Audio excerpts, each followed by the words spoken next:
Bueno, ¿cómo andan? Buenas tardes, buenos días. Estamos entrando en lo que es la clase número 21. A ver si puedo encontrar. No, este no es. Esperen, acá. Ahí está. Bueno, como podemos ver acá, la clase anterior, que fue la 20, no hubo reunión porque se suspendieron las clases, pero se subieron los videos de estos dos capítulos del libro de Franklin Hellman de Juan Manuel de Rosas, capítulo 1 y capítulo 2. Bueno, el capítulo 1 tenía que ver con el entorno familiar en donde nació Juan Manuel de Rosas, ¿no? Habla de su abuelo, de su madre, de su padre, eh, y sus primeras manifestaciones públicas, ¿no? Como hacendado, ante un decreto de Juan Martín de Porredón en 1817, insistiendo sobre la suspensión de sus actividades saladeras. Y el capítulo 2 tenía que ver con ese crítico año 1820, eh, donde hace aparición efectivamente la figura de Rosas en esa revolución de octubre que hubo en la provincia de Buenos Aires y catapultó la figura de Martín Rodríguez como gobernador de la provincia, y Rosas se consolida como jefe de las milicias de la campaña. No, es muy interesante todos los pormenores de ese año 1820 que lo detallan muy bien. Es decir, con estos dos capítulos retrocedimos en el tiempo, cronológicamente hablando, eh, porque ya en la clase anterior habíamos llegado a la primera gobernación de Rosas. Ahora con esta nueva clase, que tenemos los dos capítulos de Marcela Ternavasio en Historia Argentina, ¿no? Que son los 7 y 8, que tiene que ver con la Buenos Aires Federal, ¿no? Es decir, cuando el ascenso de Juan Manuel de Rosas a la primera gobernación, de 1829 a 1832, y en ese interregno, ¿no? Que hubo, que Juan Manuel de Rosas hizo la campaña del desierto, y el capítulo 8 tiene que ver con la segunda gobernación de Rosas, con la suma del poder público después de la muerte, de asesinato de Facundo Quiroga, que desestabilizó nuevamente el país, y la sala de representantes lo elige a Rosas nuevamente como el único actor político que ponía poner orden a ese desorden reiniciado, que había reiniciado una guerra civil entre unitarios y federales. Bueno, y este capítulo, ¿no? Digamos, de lo que es la Confederación Racista, le queda una clase más, que sería la clase número 22, ¿no? Donde ahí se van a ver algunos capítulos, el capítulo 9 de Ternavasio, que tiene que ver con, bueno, la decadencia de Rosas, y vamos a ver un texto de Miers sobre la generación del 37, ¿no? Que fue la principal oposición ideológica al rosismo, donde se destacan, bueno, la figura de Esteban Echeverría, Domingo Faustino Sarmiento, Manuel Alberti. Y el último tiene que ver con un cierre que le da el texto de Franklin y Hellman, que es el capítulo 10, sobre lo que fue el rosismo, ¿no? Que es muy interesante, es una síntesis del rosismo. Bueno, en la introducción también, algo que me estaba olvidando, del libro de Franklin Rosa, habla en esa introducción, ante el capítulo 1 y 2, que también está en uno de los videos, habla sobre toda la bibliografía o la historiografía o todo lo que se escribió sobre Rosas y el rosismo, ¿no? A lo largo desde los momentos mismos que era gobernador, se empezó a escribir sobre Rosas.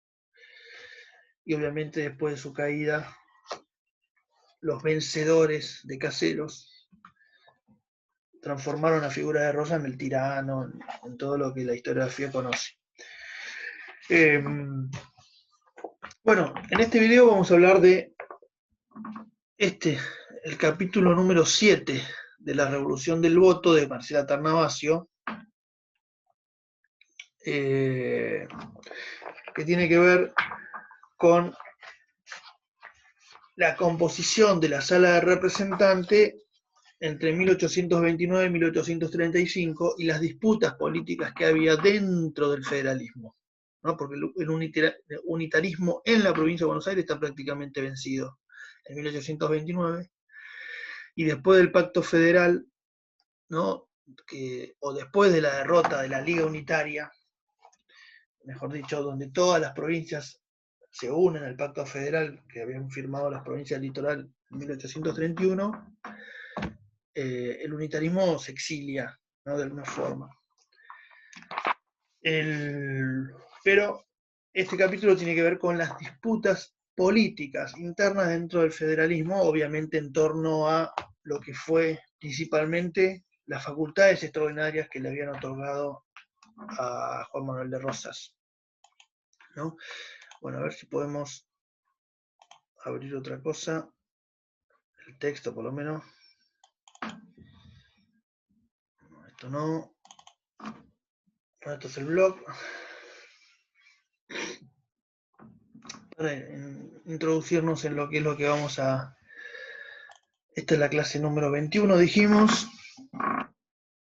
Queda una más para esta unidad, que es la unidad número 4, ¿no? No recuerdo. Bueno, y acá tenemos la Revolución del Voto, que es el capítulo número 7 de la Revolución del Voto, que es muy interesante. Bueno, no se ve mucho, algo se ve.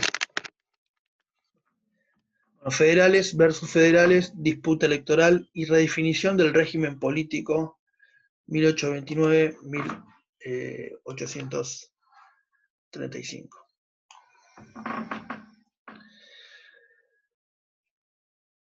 Bueno, la disputa, ¿no? Digamos, el primer gobierno de Rosas, ¿no? Como dije anteriormente, con una oposición unitaria, ¿no? Prácticamente vencida, donde muchos se exiliaron, otros se replegaron al ámbito privado, ¿no? Y no pocos adhirieron a la causa federal. Sin embargo, a pesar de que el unitarismo, digamos, como expresión política en la provincia de Buenos Aires había sido derrotado, hubo disidencias dentro del federalismo, ¿no? Como dije al principio, y el principal problema fue el otorgamiento de las facultades extraordinarias al gobernador.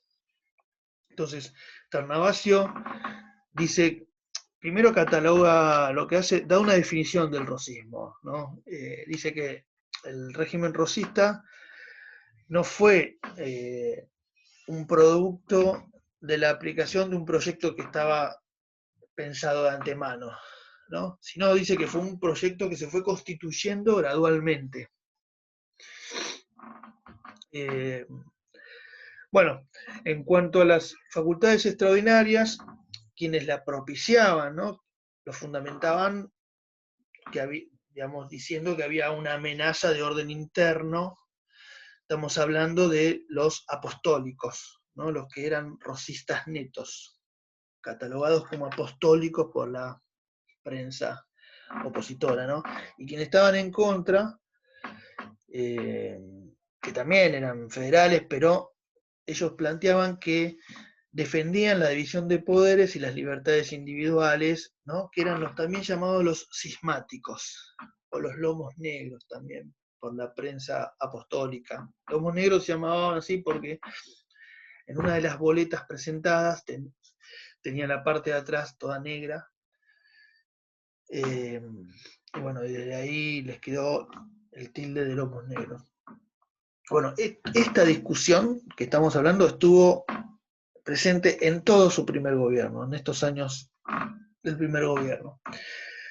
En abril de 1831, bueno, el gobierno convoca a elecciones para representantes, para renovar la sala de representantes en el año próximo.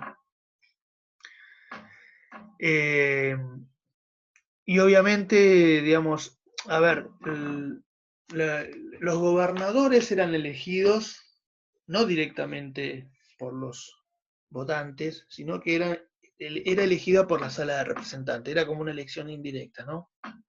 Bueno, como dice, para esa época el unitarismo también había sido vencido en las provincias, ¿no? Y el pacto federal de enero de 1831 había, es decir, la firma de ese pacto había despertado críticas dentro de la Junta de Representantes de la provincia de Buenos Aires por el poder discrecional que le otorgaba al Poder Ejecutivo Provincial, ¿no? Lo que planteaba.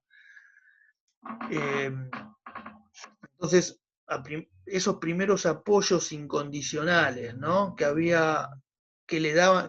tenía el gobernador, iban disminuyendo, y Rosas no dudó en aplicar las facultades extraordinarias para callar esas voces disidentes, esas facultades extraordinarias que le habían dado en esa primera gobernación. Al principio de la gobernación, aparte de darle el título de restaurador a las leyes, ¿no? Le dieron esas facultades extraordinarias, y cuando había voces disidentes, no dudaba en aplicar esas facultades extraordinarias. Entonces, lo que hace, por ejemplo, restringir progresivamente la libertad de prensa, ¿no? Y además, otra de las cosas que plantea Rosas es obligar a los empleados públicos que utilicen la divisa punzó con una leyenda que decía Federación o muerte, ¿no? Bueno, con el resultado de las elecciones, la correlación de fuerzas no fue favorable para el gobernador en esas elecciones. Y Rosas, digamos, ante esto no le queda otra que devolver las facultades extraordinarias, y además en abril de 1832 la sala de representantes vuelve a reunirse, ¿no? Para elegir a un nuevo gobernador, y sin embargo Rosas en esa elección vence por amplia mayoría, ¿no?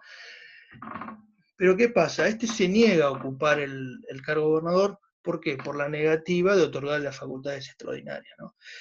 ¿Qué hace la sala de representantes? Elige como gobernador a Juan Ramón Balcarce, ¿no? Aquel Balcarce que había sido comandante de la primera expedición al Alto Perú, por ejemplo. ¿No? El primer triunfo de la revolución en diciembre de 1810, en la batalla de Suipacha. Bueno, las diferencias dentro del federalismo provincial se fueron, obviamente, profundizando, y la diferencia se daba entre los viejos sectores dorreístas, ¿no? Bueno, que vimos, ¿te acuerdan? El viejo Partido Popular Urbano, ¿no? Y los nuevos integrantes del federalismo porteño, que eran los leales a Rosas, ¿no? Para el rosismo, las elecciones obviamente representaban una forma de construir, o eran las elecciones eran las llaves para, la llave principal para el control político que planteaba estos rosistas que querían un orden a nivel provincial y a nivel nacional, ¿no? Entonces las elecciones se tornó algo importantísimo, no solamente para los opositores a Rosas, sino para el rosismo. Entonces, después el capítulo describe las elecciones que hay en 1833, ¿no? Que son elecciones con Rosas ya no gobernador, sino como Rosas comandante de una expedición al desierto.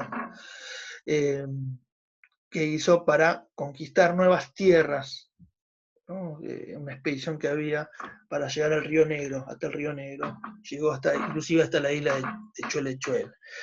Bueno, después de la elección de Balcarce, y que Rosas emprendiera esta expedición al desierto, la elección del general Enrique Martínez, que era el primo de Balcarce, ¿no? Como ministro de guerra, acentuó las diferencias dentro del federalismo. Bueno, en los preparativos de las elecciones de 1833 no solo se disputaban escaños, ¿no?, entre dos fracciones del federalismo, sino que se disputaban dos formas de pensar un régimen político. No era solamente llegar a los escaños. Las diferencias no estaban solo en la sala, ¿no?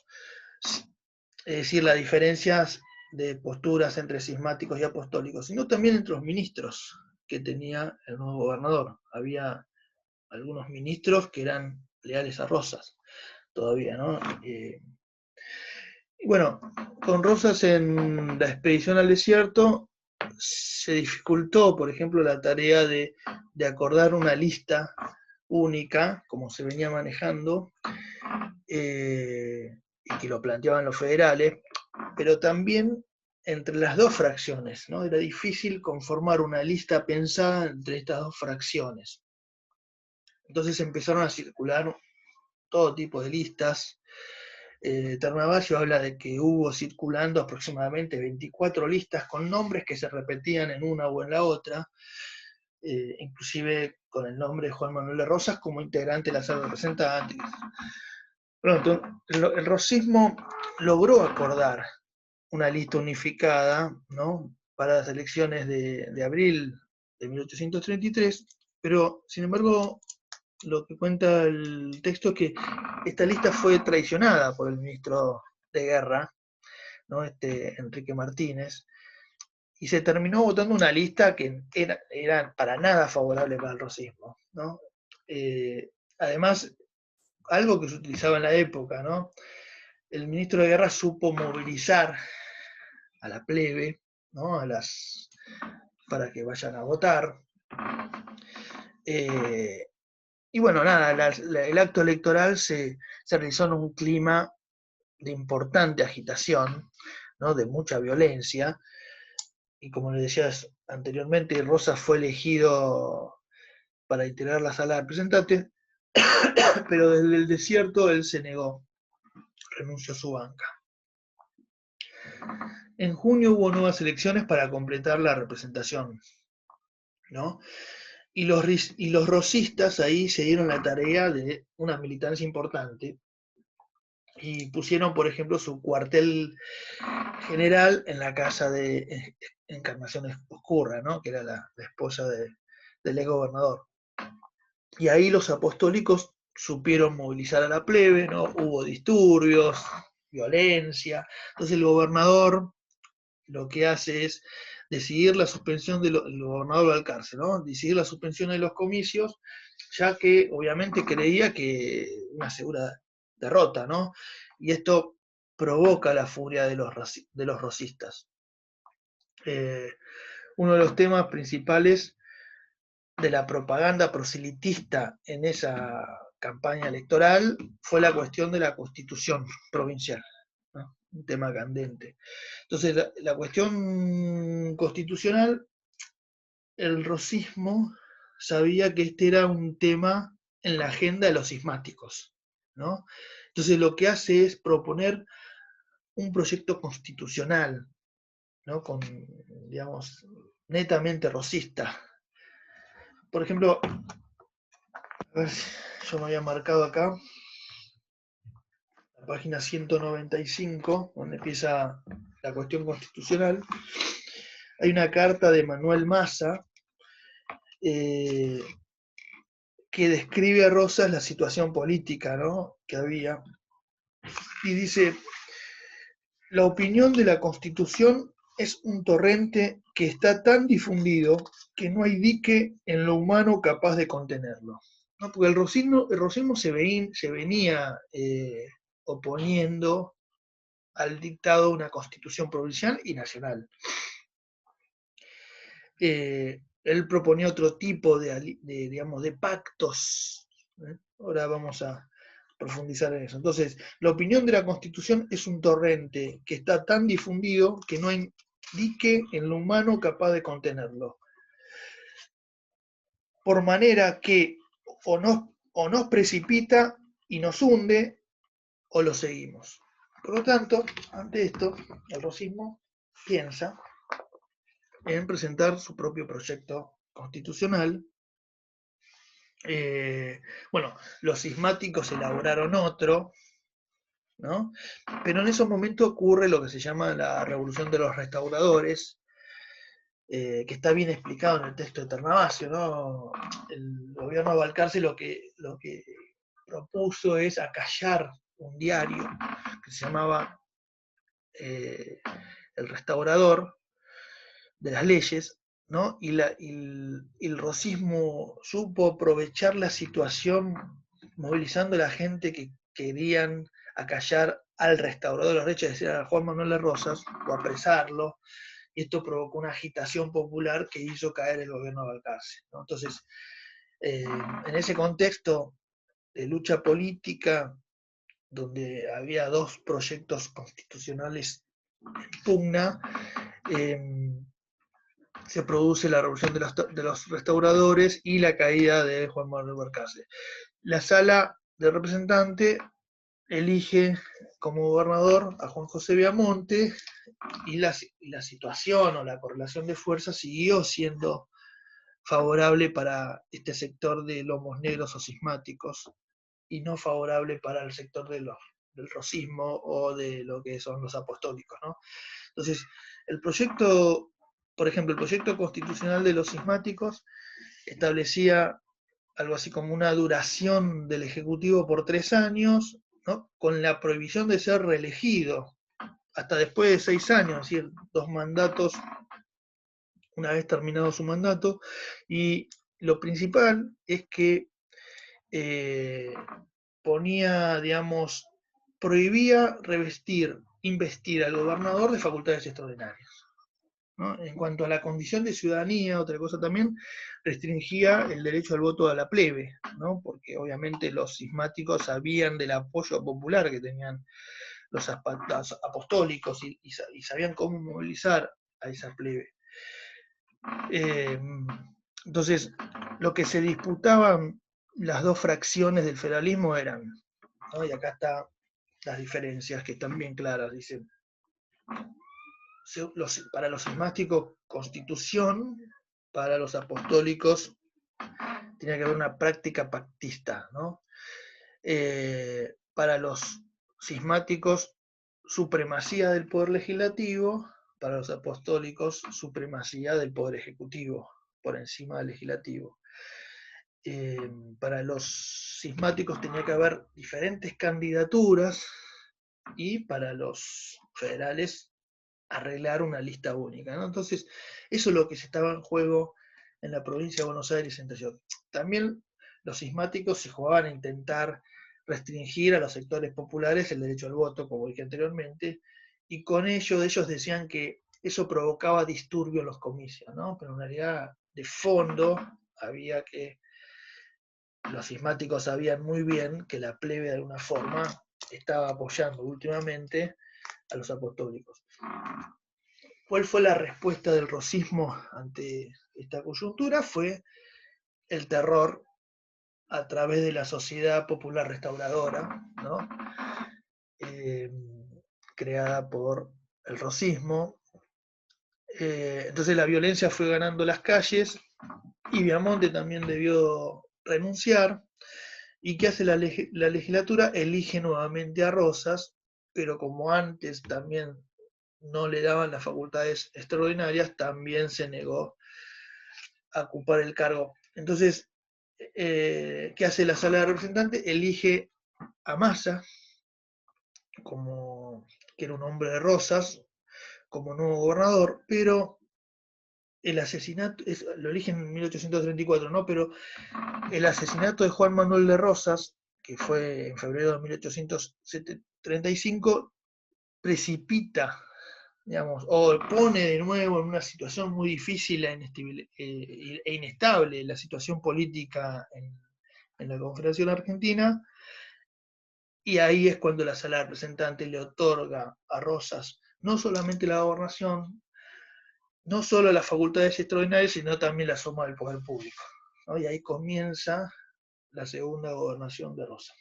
Es decir, para concluir, la revolución del voto, el capítulo habla de las internas dentro del rosismo, ¿no? Y cómo las internas dentro del federalismo, y cómo el rosismo supo moverse en esa coyuntura y lograr una nueva candidatura de Rosas como gobernador y con plenos poderes, que gobernó no solamente la provincia de Buenos Aires, sino toda la Confederación